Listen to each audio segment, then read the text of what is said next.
He walked into the wrong interview with mud on his boots and a wrinkled resume. But the CEO didn't ask him to leave.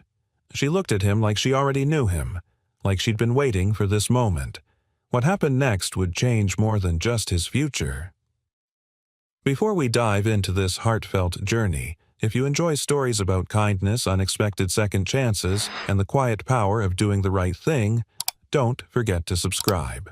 We share meaningful stories that just might stay with you long after the screen fades to black.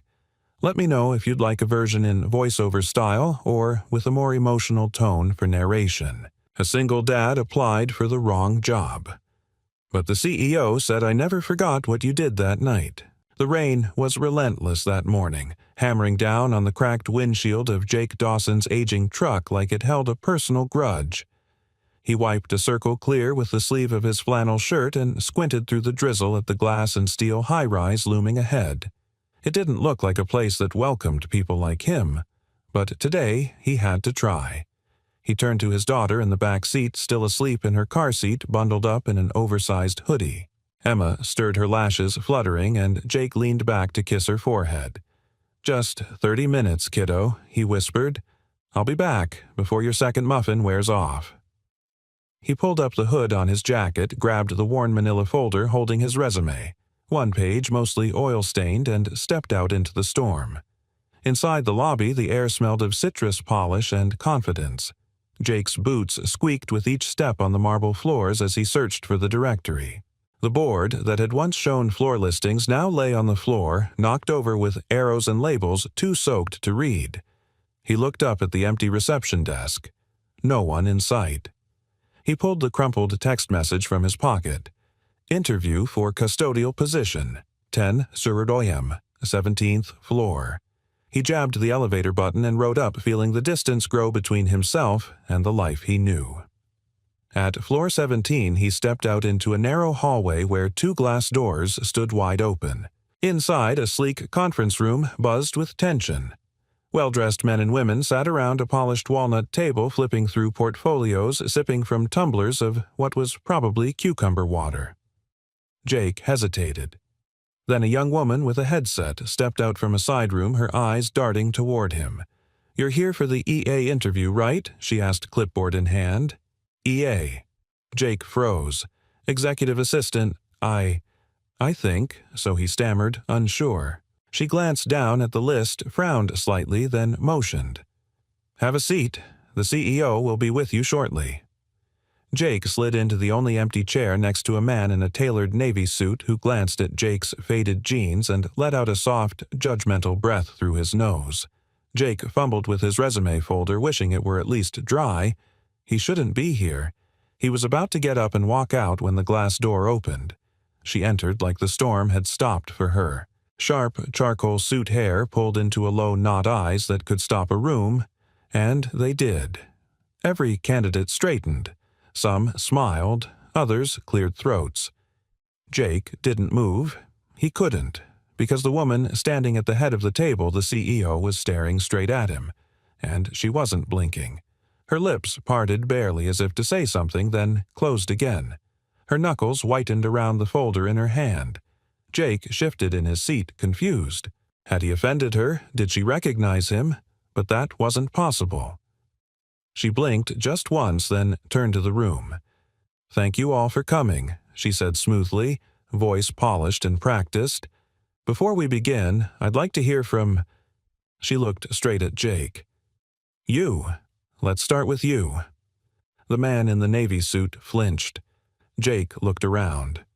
"Me?" he asked, incredulous. "Yes," she said. "Tell me why you're here." Jake cleared his throat. Well, I came for a different interview, actually. I think I'm in the wrong room." Nervous chuckles rippled through the group. But the CEO didn't smile. "Then why did you stay?"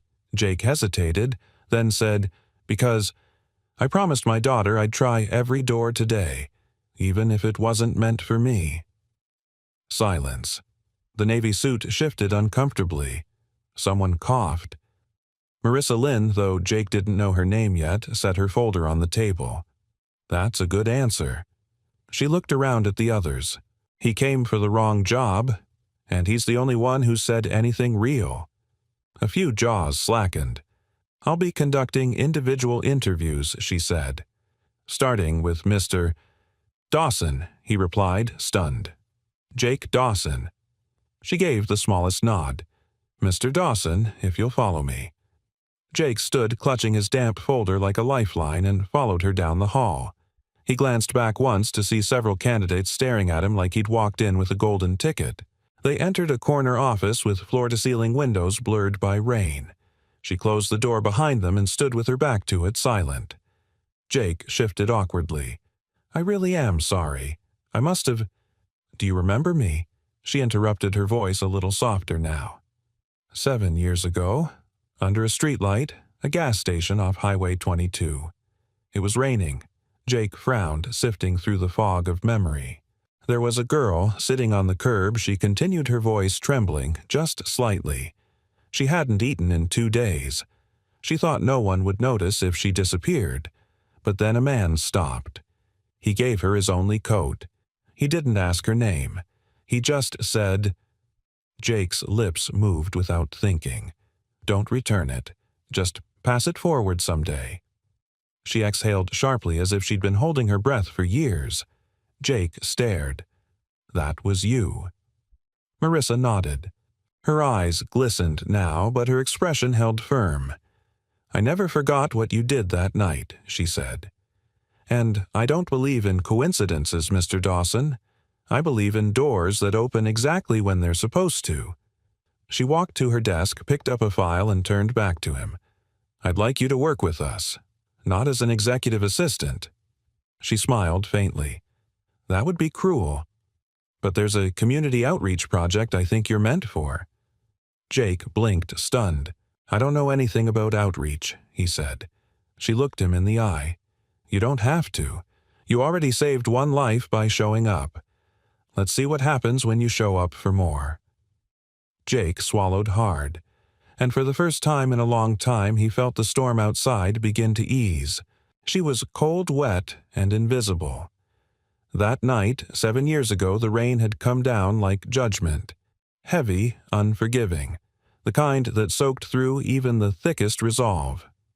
Marissa Lynn sat beneath a flickering streetlight behind a half-abandoned gas station just off Highway 22, her knees pulled to her chest, her backpack hugged tight like a shield. Her coat, stolen the day before while she napped at the city shelter, had been her last layer of protection, literally and emotionally. Now, all she had left was the ache in her stomach and the echo of her own voice from earlier that day. I'm fine. She wasn't. Not by a long stretch.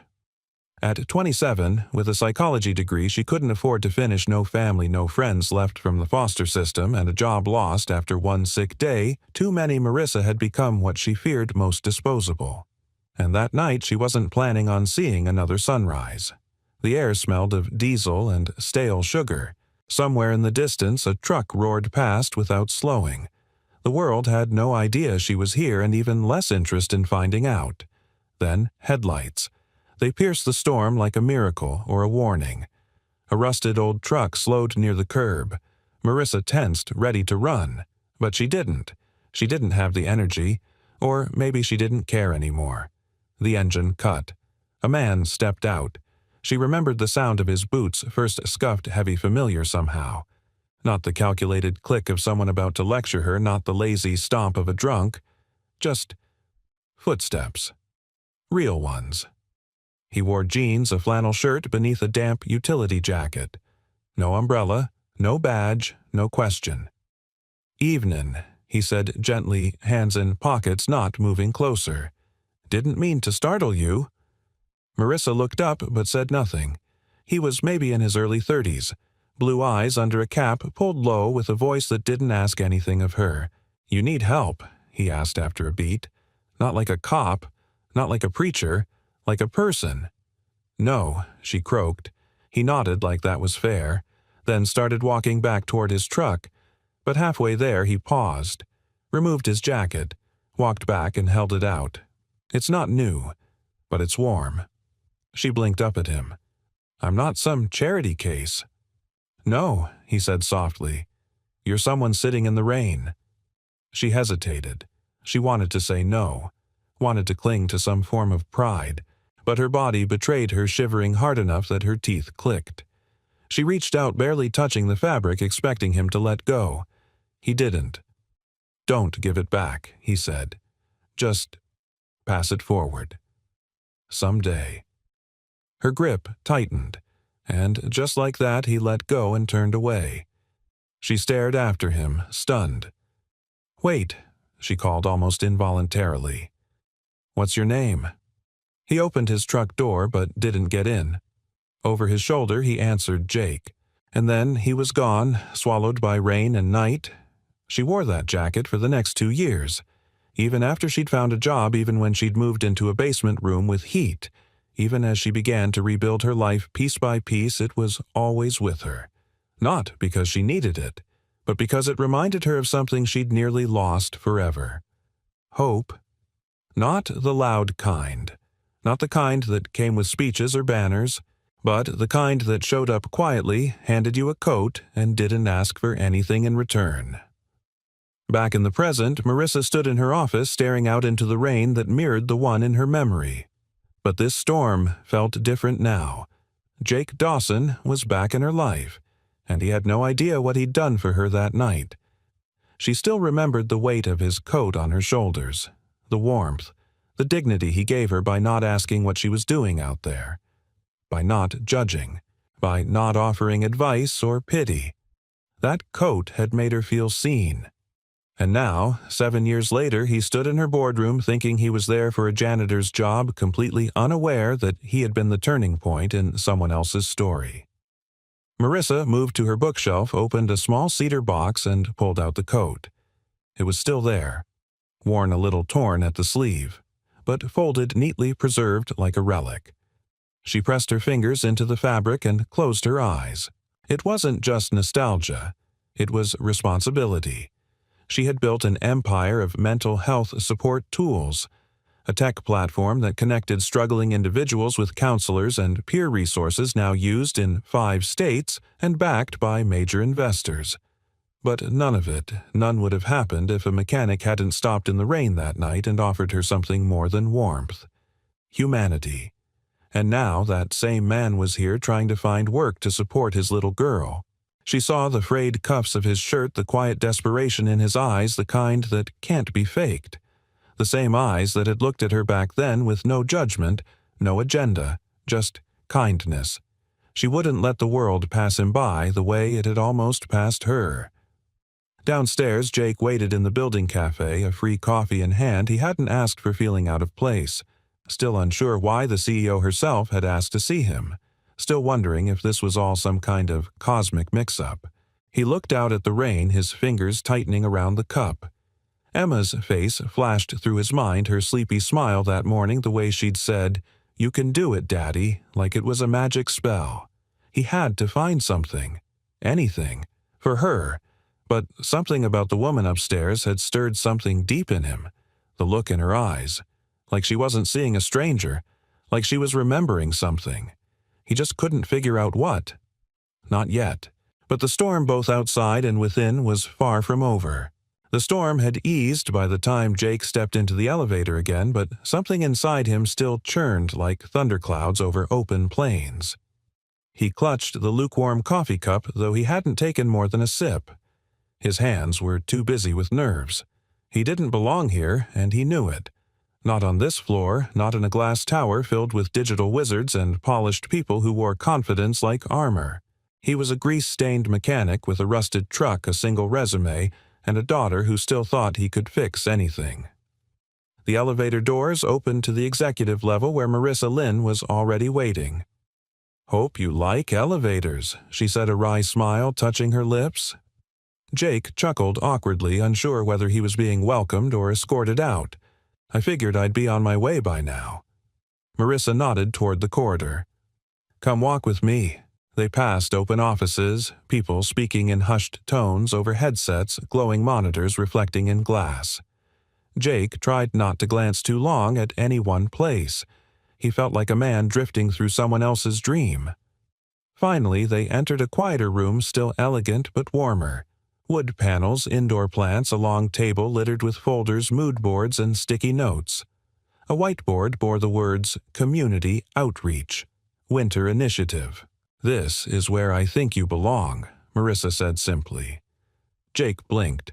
"You want me to help with this? I want you to lead it." He nearly dropped the coffee. "Lead," he echoed. "Ma'am, I'm Marissa," she corrected gently. "And yes, I'm not asking you to pitch to venture capitalists or write code. I'm asking you to do what you did for me, show up for people who feel invisible. That's the whole idea behind this program. Real help, real warmth. No speeches, no cameras, just action." Jake exhaled slowly, trying to grasp the sheer scale of the offer. "I'm a mechanic, a single dad. I've never led anything bigger than a school fundraiser." Marissa moved closer, her gaze steady. "That's exactly why I'm asking. You're not here because of a degree. You're here because in a moment when you had nothing to gain, you gave something that changed my life. I want that kind of character on this project." Jake fell silent, not out of modesty, but because something in her voice made him believe she meant it. "But I don't even know what this is," he said after a moment, gesturing at the table. Marissa reached for a folder and opened it. "We're launching a winter outreach program, partnerships with shelters, pop-up aid centers, volunteer-run kitchens. But we need someone on the ground who understands people. Someone who listens more than they talk. Someone who's lived it." Jake looked down at a flyer mock-up titled The Warmth Line 1 Coat. One story. One life. Something caught in his chest. "I get paid for this." Marissa smiled. "More than a custodian would. Less than a CEO, but enough to help your daughter sleep warm and eat better than vending machine crackers." Jake laughed and, to his own surprise, felt his eyes sting. "I don't know if I'm the right guy for this," he said, "but I want to try." She offered her hand. "That's all I need." Their handshake was firm. Real. No pretense. Just then, the door opened and a young man with thick glasses and a tech hoodie stepped in. "Sorry, Marissa. The system update crashed on floor 5. We lost the email logs and—" He froze when he saw Jake. "Oh," he said, trying to cover. "Didn't know you had someone with you." Marissa nodded. "This is Jake Dawson. He'll be heading the Winter Initiative." The man gave a tight smile, clearly uncertain. Jake extended a hand. "Nice to meet you." The man hesitated, but eventually shook it. "Kyle, Data Systems. Good luck with whatever this is." When Kyle left, Jake scratched his neck. "I think I just got my first polite brush off." Marissa laughed. "Give it time. Half of them don't know how to talk to people unless it's in code." Jake grinned. "I guess I speak an older language. Exactly why we need you." That afternoon, Jake stayed to meet the team he'd be working with. It was eclectic. A fiery single mom named Trina who handled logistics and drove a battered minivan with stickers that read, "Coffee first, humanity second." Luis, a soft-spoken first-generation college grad whose resume outshone his confidence by a mile and who typed faster than he spoke. And Zane, a re-entry program hire with a tough exterior and a history of bad decisions, as he put it, but sharp instincts and a deeply buried heart. None of them looked like traditional nonprofit professionals. None wore suits. And none of them seemed particularly thrilled to be reporting to Jake. "We've had 3 leads in 2 months, Trina said flatly. "One forgot our names, one stole grant money, and one cried and never came back." Jake took that in with a nod. "Well," he said, "I've never led a team like this, and I don't know how half of these forms work, but I do know what it's like to be cold, and scared, and ignored. So if you'll bear with me while I figure this out, I promise I'll never forget your names. I won't steal anything, and if I cry, it'll be after hours." There was a pause. Then Trina cracked a grin. Luis chuckled. Zane rolled his eyes but stayed. They didn't say, "Welcome aboard," but no one walked out. For Jake, that was enough. That night, back at the small apartment, Emma was already in pajamas coloring under a blanket when Jake returned. "Did you get the job?" she asked. He knelt beside her, kissed her head, and whispered, "I got something even better." She beamed. "You're gonna fix stuff again." He smiled. "Yeah, just in a different way this time." She didn't know what that meant. Not yet. But Jake did. And for the first time in years, he felt like maybe he was starting to find his way back to something that mattered. Something bigger than survival. Something closer to purpose. Jake stood at the end of the long folding table staring down at a whiteboard smeared with half-erased plans marker caps missing coffee rings staining the edges. The meeting room had no windows and smelled faintly of dry erase ink and old pizza, but to him it felt like stepping into a garage before the first spark. Raw, messy, full of possibility. Across from him sat his new team Trina, Luis, and Zane. 3 pairs of eyes, 3 layers of guarded skepticism. 3 people who, like him, weren't supposed to belong in a building like this. So Jake began, his voice steady but casual. "I figure we start with what doesn't work." Luis raised an eyebrow. "Everything." Jake cracked a smile. "Fair point. Let's be more specific. Why did the last 3 leads fail?" Trina leaned back in her chair, arms crossed. Because they either talked too much, cared too little, or panicked the moment things got hard. Luis added, and one of them used team building as an excuse to read us poems about clouds. Zane grunted. He lasted 6 days. Jake nodded slowly. "Okay, no poetry. Got it." The corner of Trina's mouth twitched. He took a step closer to the table. "I'm not here to pretend I know more than you. I don't.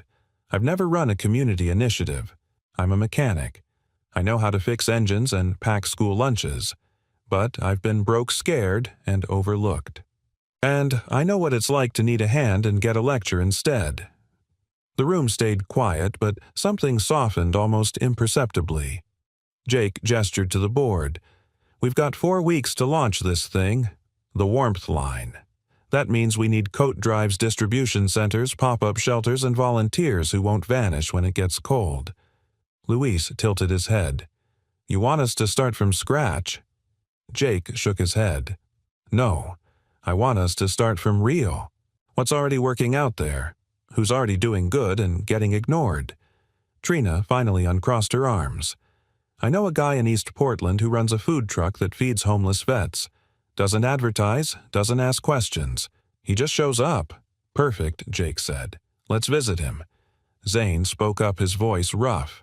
"There's a barber near Columbia Park. Cuts hair for free on Sundays. Used to be inside himself, says clean hair changes how a man sees his own reflection." Jake's eyes lit up. "That's what I'm talking about." He grabbed a marker and scribbled names on the board, the letters shaky but full of momentum. For the first time in a long time, he felt the current of something powerful moving through his chest. Not adrenaline, not fear, hope. That afternoon, they piled into Trina's dented minivan 3 busted seatbelts, a toy dinosaur under the passenger seat, and a dashboard that blinked "check engine" every 10 seconds. "Irony," Jake muttered, patting the wheel. Trina snorted. "She may be ugly, but she's loyal." They drove through neighborhoods often left off planning maps. Streets without sidewalks, houses with boarded windows, community centers running on donations and grit. Luis took notes in the back, tapping away on his laptop, while Zane rode shotgun eyes alert beneath his hood. Their first stop, the food truck. The man running it, a veteran named Hank, served chili out of a retrofitted school bus with fading camo paint and a makeshift sign. "No questions, just food." Jake shook his hand. "We're not from the city. We're not here to regulate anything. We just want to help." Hank studied him. "That right?" Jake nodded. "We've got funding, blankets, a growing team, but we need folks who already know the people." Hank scooped another ladle of chili into a dented bowl, handed it to a teen with no shoes, then looked back at Jake. "You show up again next week, maybe I'll believe you." Jake smiled. "Fair enough." Next stopped the barber, a soft-spoken man named Darren with tired eyes and hands like carved wood. His tiny shop doubled as a safe space. The walls were covered in Polaroid smiling men with fresh cuts and a little more dignity than they walked in with. Jake watched as Darren handed a mirror to a middle-aged man who looked like he hadn't seen his own face in weeks. "Still got it," the man whispered. That one sentence hit Jake in the ribs. Back in the van, Jake exhaled hard. "We're not building a project," he said. "We're building a bridge." Zane gave a rare nod of agreement. "Let's just make sure we don't burn it once it's done." That evening, as twilight bled into cold, Jake stood with Trina outside a church-turned-shelter they hoped to partner with. She lit a cigarette with hands that trembled slightly. "You're different," she said without looking at him. Jake raised an eyebrow. "How so?" "You actually listen. That's rare around here. Most people want to fix things so they can feel good. You just want people to feel human." Jake leaned against the brick wall. "I wasn't always like that." Trina glanced over. He smiled faintly. "Took losing a lot to realize how much people matter, especially the ones nobody sees." She flicked ash to the ground, then looked at him fully. "You're going to burn out if you try to carry everyone." Jake shook his head. "I'm not carrying anyone. I'm just opening the door." They stood in silence for a while. Finally, Trina said, "You know this whole thing's probably going to get messy." "Absolutely," Jake replied. "But at least we're going to make a beautiful mess." Back at home, Emma greeted him with 2 questions. "Did you make any friends, and can we have pancakes for dinner?" Jake scooped her up laughing. "Yes, to both." As he flipped pancakes in their small kitchen, Jake felt something shift. Not in the world, but in himself. He wasn't the right man for this job on paper. But for the first time, he didn't need paper to prove anything. He had a team. He had a purpose. And maybe he was exactly where he was meant to be. The rain came back just as fast as it had left. Jake pressed his forehead to the cool glass of the apartment window, watching rivulets race down like they were in a hurry to hit bottom. Outside, the streets shimmered under sodium lights. Inside, the air was too still, too quiet. Emma's soft breathing from the next room was the only sign that this place was still a home. He hadn't slept in 2 days. Between endless planning meetings, driving to every corner of the city for partnerships, and helping Emma finish her school project about migratory birds, he was running on caffeine willpower and a prayer he wasn't sure anyone was listening to. His phone buzzed. Trina, urgent. Budget got cut. Check email. Jake sat down hard on the edge of the couch, pulled open his inbox. He scrolled past auto notifications, grant proposals, Luis's 4th revision of the volunteer manual, then found it, subject internal budget reallocation. Immediate adjustments required. The email was clear and brutal. Due to a last-minute reshuffling of Q4 resources, the Winter Outreach Initiative's funding had been slashed by 40%. That meant fewer blankets, fewer meals, fewer people helped, and a lot more explaining to do. He rubbed a hand down his face, let out a breath that felt like it had been stuck for years. The real storm wasn't outside. It was this. How do you tell people who finally trusted something good that it might not happen after all? The next morning, Jake stood in front of the whiteboard again. His team sat in silence. Luis looked pale. Trina had both arms crossed tightly, her jaw set. Zane was chewing a pen like it owed him money. "We lost 40%, Jake said plainly. No warning, no appeal process, just gone. No one said anything. "We can't deliver what we promised," Luis muttered. "We'll be a joke." "No," Jake replied. "We won't be a joke, but we'll have to rethink everything." Trina scoffed. "We were already operating on duct tape and favors." "What now? Hug people." Until they feel warm, Jake paused, then walked up to the board. With the red marker, he drew a single word in the center: trust. He turned back to them. "People didn't say yes to us because of budgets. They said yes because they believed we saw them. Because we weren't trying to fix them, we were walking beside them." Luis frowned. "But without coats, without supplies, what are we actually giving?" Jake tapped the word. "This." Zane finally spoke. You want us to go out there and tell people their lifeline got pulled, but we'll smile about it." Jake shook his head. "I want us to tell them the truth, and then I want us to ask what they need. Maybe it's not 500 coats. Maybe it's 2 reliable vans, or 10 portable heaters. Maybe it's just showing up no matter what." Trina looked at him, voice quieter now. "You're really going to go out there and say that?" Jake nodded. "Today." She picked up her coat. "Then I'm going with you." They started with the food truck. Hank was stirring a vat of lentil soup, his breath visible in the morning air. Jake explained the cutbacks. Hank didn't flinch. "I figured that might happen," he said, ladling soup into biodegradable cups. "That's why I didn't say yes for the blankets. I said yes because no one else came out here and asked." Jake's throat tightened. "So, you'll still be part of this." Hank looked up. "You still coming next week?" "Yeah, then we're still in business." At the barber shop, Darren paused mid-fade to hear the news. Then he shrugged. "You know, what doesn't cost a thing," he said, trimming around a man's ears. "Listening, smiling, making someone feel like they're worth a clean cut." Jake smiled. "We'll bring the coffee. You bring the clippers." Back at the office, the team regrouped. Zane looked less tense. Luis had already built a spreadsheet titled Impact with $0, and Trina had posted a new community call-out on social media. No fancy campaign. No big money. Just people showing up. Join us. Within 2 hours, over 50 volunteers had signed up. Some offered time. Some brought supplies. One woman messaged, "I knit scarves.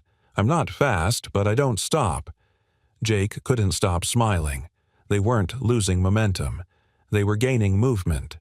That night, Jake got home to find Emma curled on the couch, flushed and glassy-eyed. "Hey, kiddo." He crouched down beside her, touched her forehead. "Too warm." Emma tried to sit up. "I'm okay, Daddy." "No, you're not," he murmured. "We'll fix it." He called the on-call nurse. Clinic closed. Emergency room meant long hours and a bill he couldn't afford. He opened the medicine cabinet. One children's fever reducer left, expired. He stared at the bottle rage and helplessness swirling inside him. He had been so focused on helping the city he forgot how close he still lived to the edge. And Emma, his everything, was paying the price. He didn't sleep that night. He sat beside her with a wet cloth and cold compresses, whispering stories about brave girls and gentle dragons, and how sometimes even knights needed help, too. When her breathing finally slowed, he opened his wallet. 2 20s, a 5. That was it. The last of his savings had gone to buying supplies for their outreach teams. He'd told no one, not even Marissa, because it had felt right. Good. Now, he wasn't sure anymore. Morning came gray and unforgiving. Jake stood in the kitchen waiting for the kettle to boil, eyes hollow. Then a knock at the door. He opened it to find Trina holding a brown bag. Luis said, "You left early yesterday," she said. "Brought soup." Jake tried to thank her, but emotion closed his throat. Trina looked past him and saw Emma asleep on the couch, a blanket up to her chin. She said nothing, just stepped forward, set the bag down, and pulled out a bottle of children's Tylenol. Jake blinked. "How did you—" "I'm a mom," she said. "We noticed the signs." Then she looked him square in the eye. "Next time, ask for help. You don't need to be the hero every hour of the day." Jake swallowed hard, nodded, because right then in the quiet of that tiny apartment he realized something profound. The warmth he'd been trying to give to the city had already found its way back to him.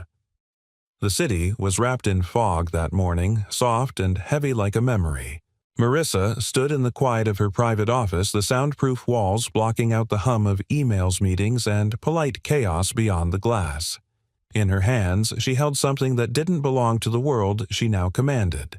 A coat, frayed at the cuffs, zipper a little stubborn.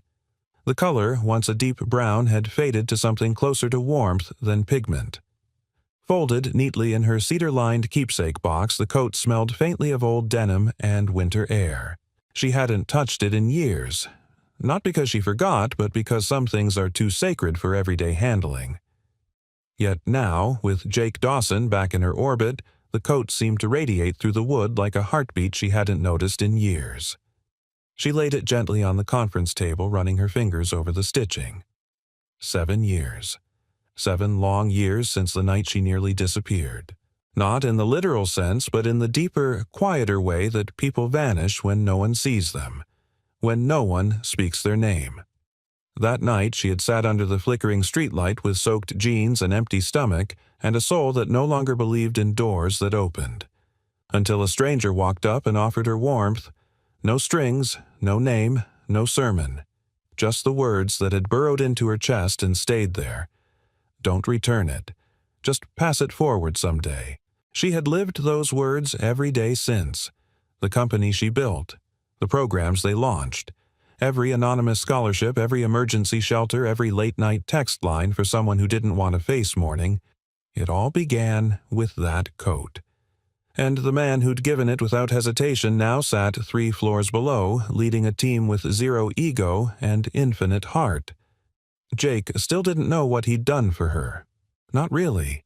And part of her wondered, when is the right moment to tell someone they saved your life without ever knowing they held it in their hands? Downstairs, the team was buzzing. Trina was fielding calls from volunteers.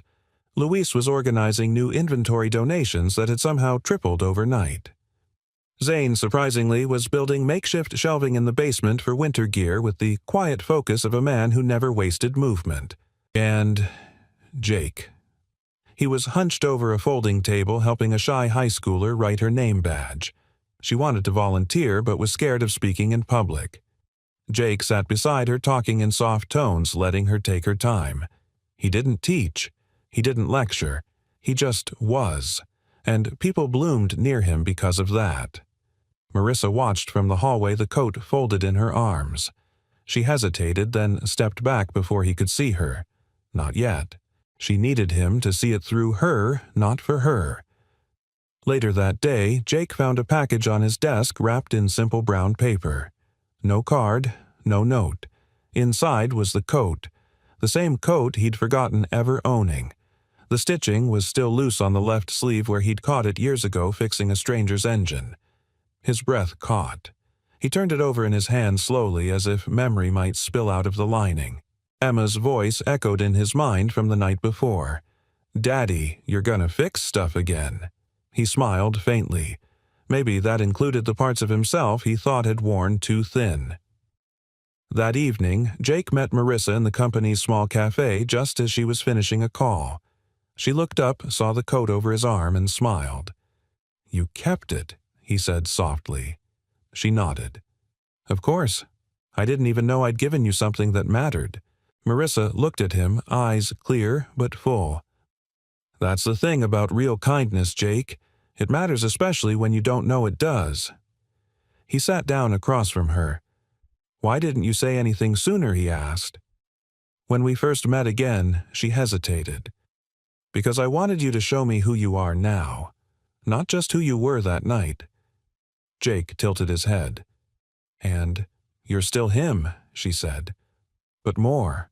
You're the man who gave away his only coat to a stranger, and then showed up years later to lead a movement without even realizing he already had." The weight of her words settled between them like something sacred. Jake let out a breath.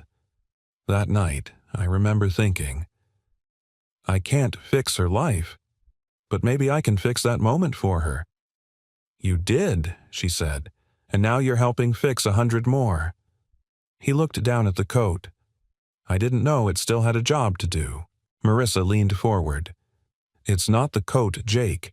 It's the man who gave it. And the fact that you're still doing it one moment at a time." There was silence between them, not awkward, but full. And in that stillness something shifted. Not just gratitude, not just admiration, but something that might one day become love. That night, Jake returned home and found Emma sitting on the floor with construction paper and scissors. "What are you working on?" he asked, crouching beside her. "It's a storybook," she said. "About you." Jake blinked. "Me." She nodded. "It's called The Man Who Gives His Coat Away. He swallowed hard. Sounds like a good man. Emma grinned. He is, and at the end he gets lots of coats back, but he only keeps one. Which one? She looked up, the one that made someone else want to be kind too. Jake pulled her into a hug, the coat still folded on the armchair behind them. It had done its job once, and now through his daughter in this city and maybe even through Marissa it was doing it again. The text came just after sunrise. Trina, you need to get down here, now. It's bad. Jake bolted upright, heart already pounding before his feet hit the floor. He moved on instinct, shoes, coat keys, a whispered kiss to Emma's forehead, and was out the door within 5 minutes. By the time he pulled into the underground parking at headquarters, his stomach was in knots. Rain flecked his windshield like static. The elevator ride felt endless. He walked into chaos. The project room looked like a storm had passed through. Chairs, overturned folders, scattered Trina pacing with a face like stone. Luis sat at the edge of the table, eyes wide with disbelief, a paper trembling in his hand. Zane stood against the wall, arms folded, jaw tight. "What happened?" Jake asked. Trina handed him the document. Read it. Jake scanned the first few lines and felt the ground shift beneath him. Formal complaint of financial mismanagement. Winter Outreach Project. He blinked. What the apparently Luis said. Voice strained, someone submitted an internal report claiming we misused funds, purchased unauthorized supplies, distributed resources to unverified recipients, and lacked basic documentation. Jake looked up. That's not true. Every item was logged. Every name Trina cut in. Doesn't matter. They submitted the complaint to legal and finance. HR flagged it. Until it's investigated, all activity is frozen. All activity, Jake's voice cracked.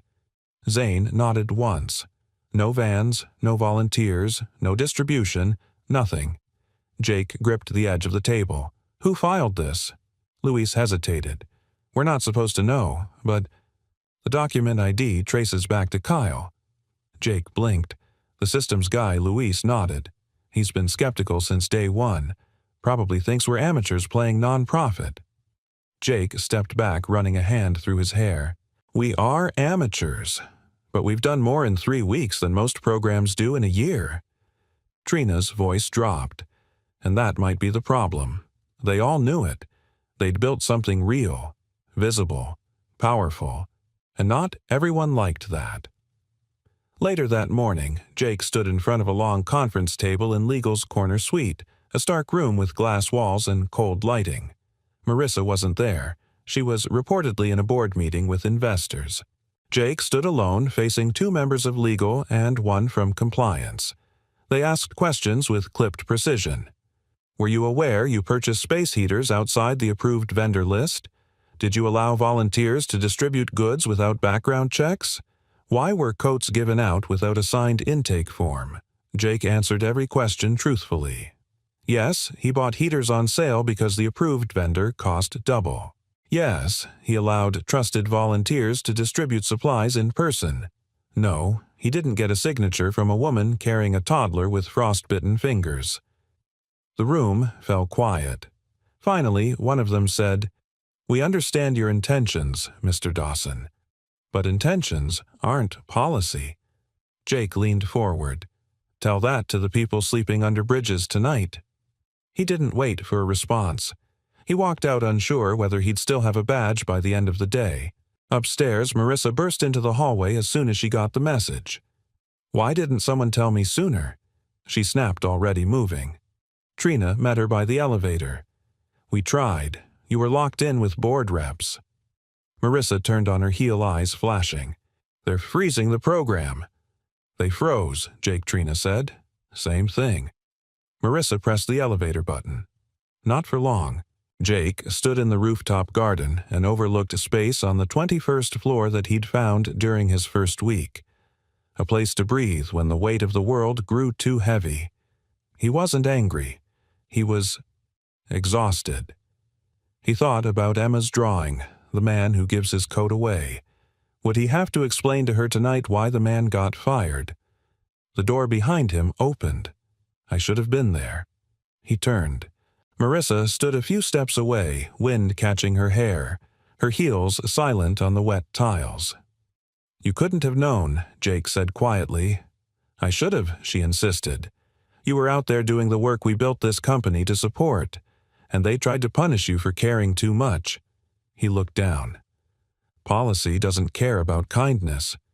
She took a step closer. Then we changed the policy. Jake lifted his eyes to hers. You'd fight for this, I already am. A pause. Then Jake said, if I walk away, they move on. But if you fight, this whole company shifts.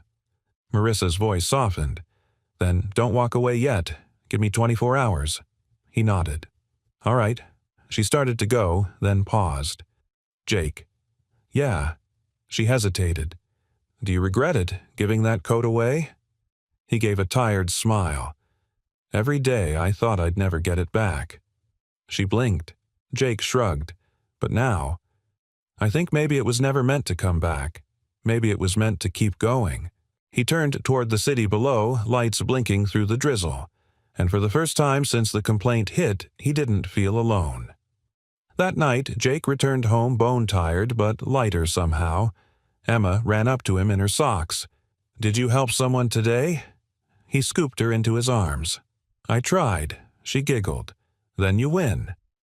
Jake held her close, and even though everything felt like it was breaking, he realized something quietly profound. Sometimes when things fall apart, it's just the space being made for something stronger to rise. The boardroom had never been this silent. Not during acquisitions, not during market crises, not even when their first investor pulled out at the 11th hour 5 years ago. But now, as Marissa Lynn stood at the head of the Obsidian conference table facing 12 of the most influential voices in the company, you could hear the faint tick of her watch echo against glass walls. She wasn't supposed to be here today, not in this room. But she'd called the emergency session herself. Across the room sat Kyle, arms folded, his face blank, though his foot tapped nervously beneath the table. Legal sat adjacent, papers neatly stacked. The head of finance looked like she regretted showing up without coffee. I called this meeting to address the allegations brought against Jake Dawson. Marissa began, voice clear, calm. And more importantly, to address what those allegations say about us. A few board members shifted in their seats. Mr. Dawson, she continued, was accused of financial mismanagement, of procedural shortcuts, of acting without full documentation. She paused. Every single one of those claims is factually true. Kyle sat up straighter, eyes flicking to his notes, but Marissa added context matters. And I think it's time you hear the full story, not through filtered emails or department memos, but from me.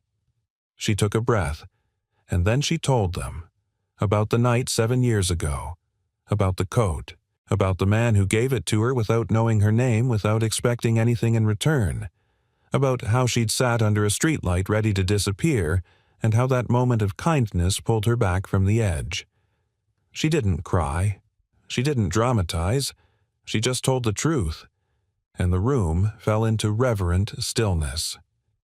When I built this company, she said, I swore we'd never become one of those firms, the kind that turns human suffering into numbers, the kind that gives TED Talks about compassion while ignoring the cold outside their own walls. She looked around, her gaze firm but pleading. Jake didn't misuse resources. He used them for exactly what they were meant, for saving lives. A pause. Then she turned to Kyle. I understand your concerns, she said.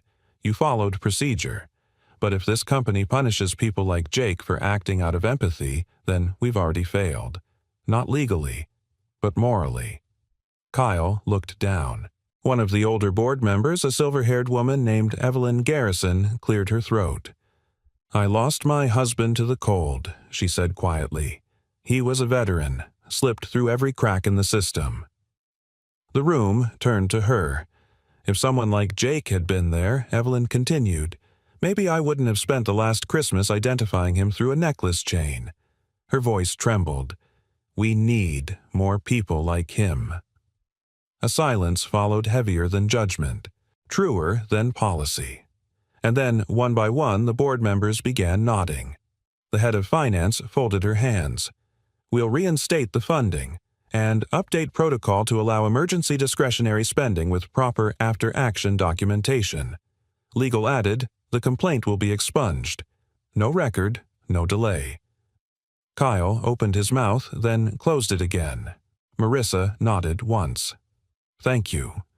She stood straighter. "And one more thing. Starting immediately, I'll be stepping down from my day-to-day CEO duties and appointing a director of community engagement to sit on this board permanently." Gasps, murmurs. Even Evelyn looked surprised. Marissa turned toward the door. Jake stepped in, eyes wide, posture uncertain. He had no idea what room he'd just walked into, until Marissa said, "Jake Dawson. Would you consider taking the role Silence again, but this time electric?" Jake blinked. "You want me on the board."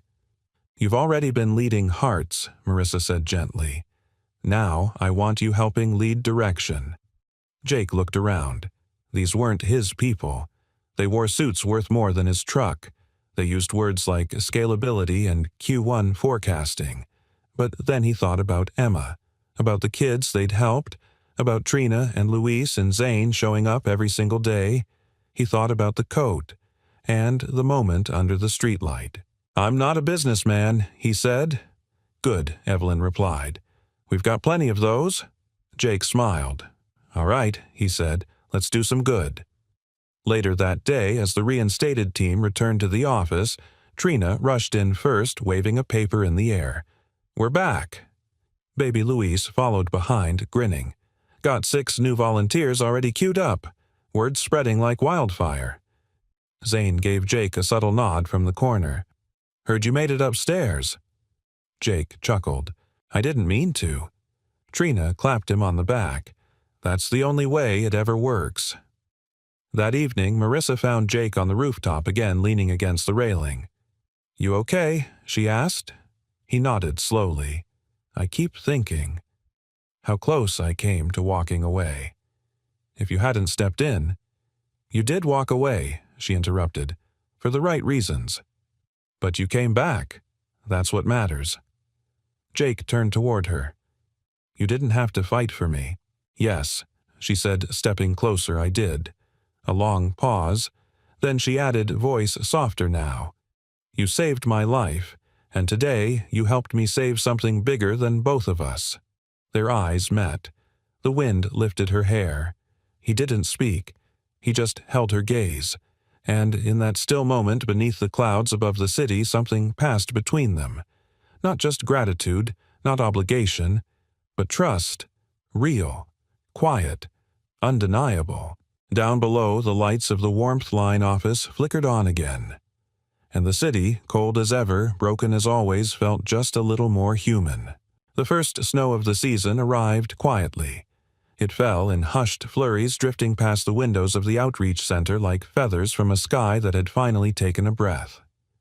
Inside, the old project room buzzed with new energy. Folding tables had been replaced by solid desks. Luis had upgraded the inventory system, complete with barcodes and a functioning tablet check-in.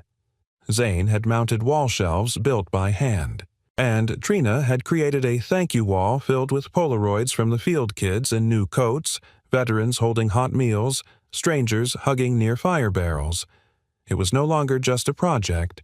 It was a movement. And Jake stood in the center of it all as if the room had grown around him. He didn't speak much that morning.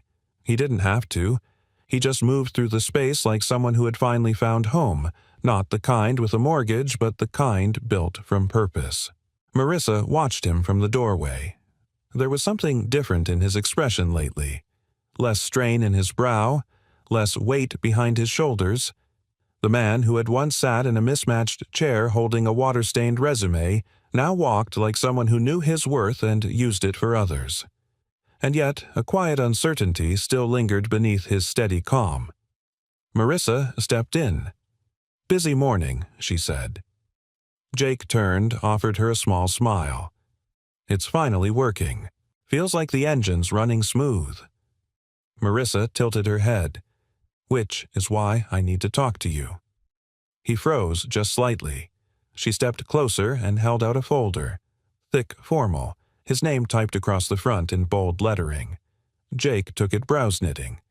"What is this, a permanent contract?" she said. "For the Director of Community Engagement, full benefits, salary, autonomy, and a seat at the table on your terms." Jake opened it, scanned the offer, then looked back at her. "This is real?" he asked, as if the weight of the folder wasn't already answering that question. Marissa smiled. "As real as that coat you gave me." Jake laughed once, quiet, almost breathless. "You're not afraid I'll screw it up?" "I hope you screw it up," she said. "It means you're human. It means you're trying. The people who terrify me are the ones who think they can't." Jake looked down at the contract again. He thought about his daughter, about bills paid just in time, about emergency rooms he couldn't afford. He thought about the men and women they'd met, people who taught him more about resilience than any manual or board meeting ever could. "I've never led anything this big," he said. "Not long term." Marissa's voice lowered. "But you already have." He met her eyes. "Why me?" She didn't flinch. "Because you remember what it's like to be cold. And because you show up anyway." Silence settled between them. Then Jake said, "Okay, but I have conditions." Marissa raised an eyebrow. "Go on. I want Luis promoted. He's running circles around most managers in this building." "Done. I want Trina on payroll with childcare coverage, already in motion. And Zane, he wants to get certified for youth mentorship. I want us to cover it." Marissa smiled. "You're negotiating for your team before yourself." Jake shrugged. "They're the reason any of this works." She extended a hand. "Welcome aboard, Director Dawson." He shook it, firm and steady. No pretense, no performance, just promise. That afternoon, Jake picked Emma up early from school. She came running across the playground, cheeks flushed, pink backpack bouncing. "Daddy?" He scooped her into his arms, her joy warming him more than any jacket ever could. "I have a surprise," he said. She gasped. "Ice cream? Better." She frowned. "Pancakes." He laughed. "Even better." He reached into his coat and pulled out the nameplate, Jake Dawson, Director Community Engagement. Emma's eyes lit up. "You got promoted." Jake knelt down. "I got planted." She tilted her head. "What's that mean?" "It means someone believed in me. Enough to help me grow." She thought about that for a second, then smiled. "Then you'll grow big like the library tree." He nodded. "Exactly like that." That evening they sat together on the living room floor, surrounded by coloring books and coat donation flyers. Emma was designing her own version of the Warmth Line logo, a giant heart made of mittens. Jake was filling out forms he still didn't fully understand, but now had people to ask. The heater rattled softly. Outside, the snow kept falling, and inside, something more enduring took root. A man, a daughter, a coat, a city being stitched back together by kindness, one life at a time. Later that night, Jake received a message from Hank, the food truck veteran. "Hank, first snow's always the hardest. We got through the day. Had enough chili for everyone. That's your win, too." Jake stared at the screen for a long moment. Then he typed back, "Jake, it's all of ours now." He looked across the room at Emma, already curled beneath a quilt, one hand still holding a crayon in her sleep. He walked to the armchair, sat down slowly, and unfolded the coat that started it all. And for a moment, he just held it. Not as a symbol of where he'd been, but as a reminder of where he was now. Home, not because he had arrived, but because he had finally decided to stay. The community center gymnasium had never been this full. The echo of laughter-soft guitar music, the clink of mugs, and the rustle of winter coats filled the converted space like a living heartbeat. Above the entrance hung a banner stitched together by a dozen hands. The Warmth Line. One coat. One story. One life. It was launch day. And Jake stood near the entrance in his pressed flannel and name badge, watching something he once thought impossible unfold before him. Volunteers lined the walls with folding tables, each labeled with the simple word, coats, meals, blankets, conversations. Yes, conversations. Luis's idea, and a good one. Because sometimes Luis had said people need a voice before they need a sandwich.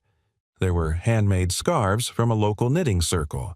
Soup from Hank's truck parked out back with his signature, no questions, just food sign. Trina's kid was chasing a balloon across the floor while Trina herself stood near the check-in table organizing with military precision. Zane manned the shelter resource board, handing out flyers and talking quietly with a young man who hadn't made eye contact in 10 minutes but hadn't walked away either. Marissa arrived mid-morning, flanked by 2 investors and a city council member. But she wore jeans, not heels, and she didn't stay near the cameras. She found Jake by the coffee stand. This was never just a coat drive, she said. Jake smiled, stirring cream into a paper cup. No, it's a reminder of what that people remember who showed up. Marissa watched as a little girl wrapped a too big scarf around her mother's neck, both giggling like they'd never seen snow before. Then her eyes turned back to Jake. And who made them feel like they mattered. Midday, a moment of quiet passed. The line outside had shortened. Volunteers rotated to rest. Jake stepped out for air and found himself near the back alley where a bundled-up teen stood smoking nervously.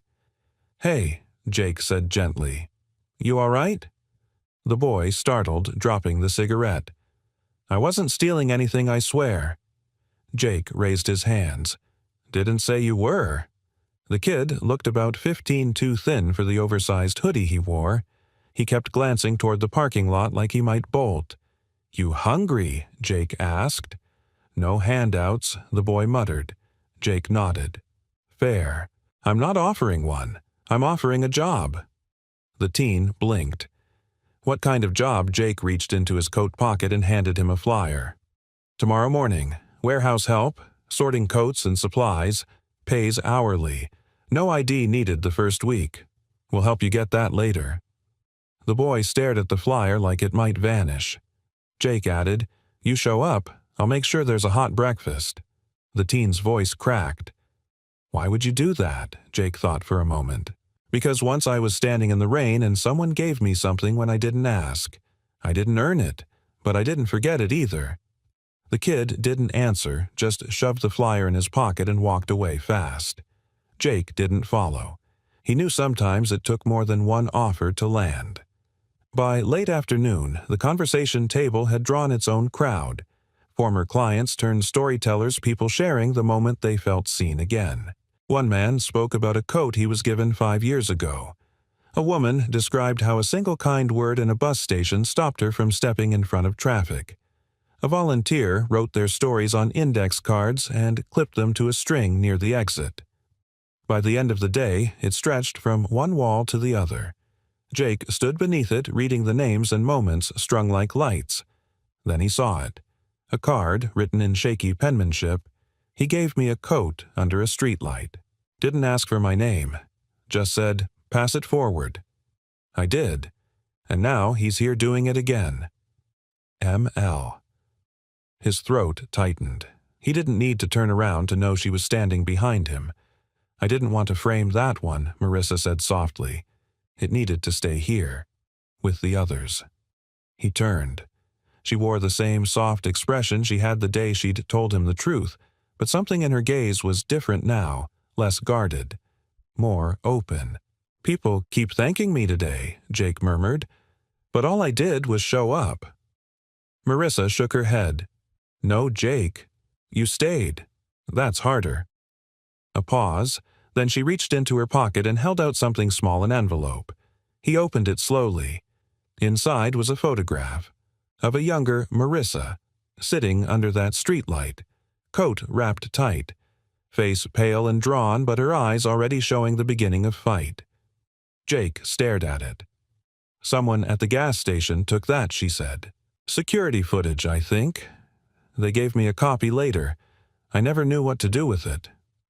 Jake held the photo carefully reverently. Now he did. "I want to frame this," he said.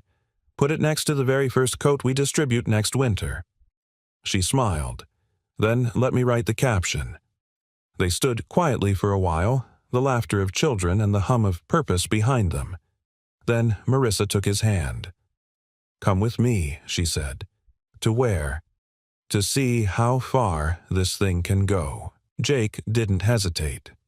Because in that moment, surrounded by stories and scarves and second chances, he understood something that would stay with him for the rest of his life. Love doesn't always begin with a kiss.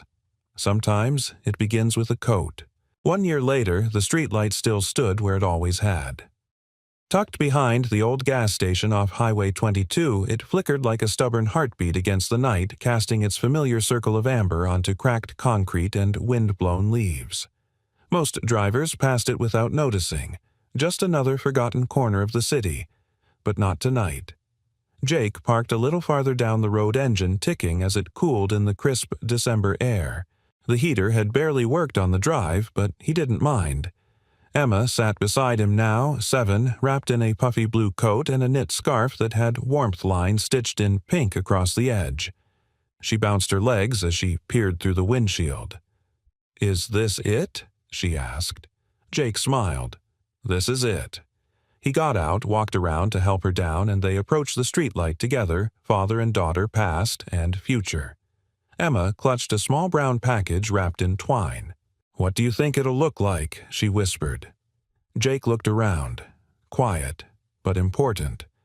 At the center of the circle of light, someone had placed a new bench. Wooden. Simple. With a plaque bolted into its backrest. Emma ran ahead and knelt beside it, reading aloud, dedicated to the strangers who gave warmth without needing names. "Pass it forward." Jake felt his throat tighten. He sat beside her, gazing up at the light. "You sat here, didn't you?" Emma asked. "No," Jake said softly. "She did." Emma tilted her head. "Miss Marissa." He nodded. "Before she was CEO. Before she was anything, really. Just a girl having the worst night of her life." Emma fell quiet, then said, "And you gave her your coat." Jake chuckled. "I gave her a coat. I didn't know who she was. I just saw someone who needed to not feel alone."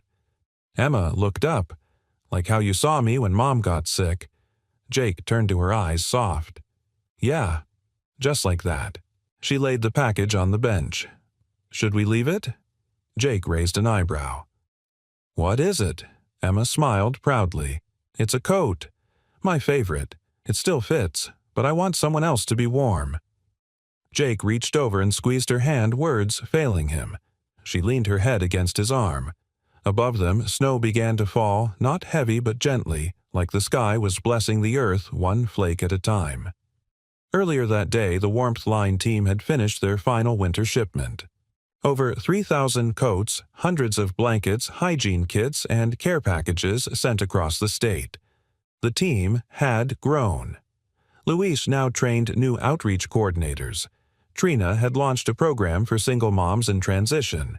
Zane mentored teens with stories not unlike his own. And Jake had become the kind of leader he never meant to be, but exactly the one people needed, steady listening, never too busy to show up. The coat Marissa once kept was now displayed in the Warmth Line headquarters behind glass with a simple sign, "The coat that started it all."